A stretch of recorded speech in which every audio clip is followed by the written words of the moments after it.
Welcome to our channel. Today we how to configure Tesla wall connector amperage settings safely step by step clearly.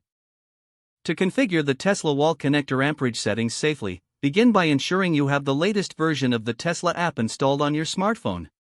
Next, open the Tesla app and log into your account if you haven't already. Make sure your Tesla wall connector is installed and powered on. Locate your wall connector and confirm that it is connected to your Wi-Fi network. Open the app and select Charging from the main menu. Within the charging section, tap on Wall Connector to access its settings.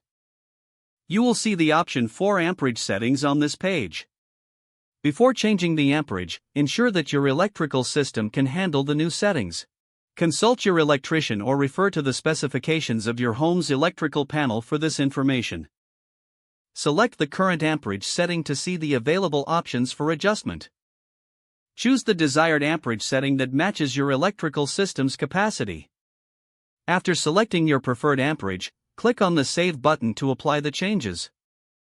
The app will confirm that the settings have been updated successfully. To verify the new settings, look for a notification on your Tesla wall connector or refresh the charging status in the app. Complete any additional configurations required for your specific charging needs. Finally, make sure to monitor the charging process to ensure everything operates smoothly with the new amperage setting. If the page does not load, refresh the browser or try again in a private or incognito window. Make sure you are using the correct email address, then retype it carefully to avoid small typos. If your password is not accepted, use the reset option and create a new strong password you can remember.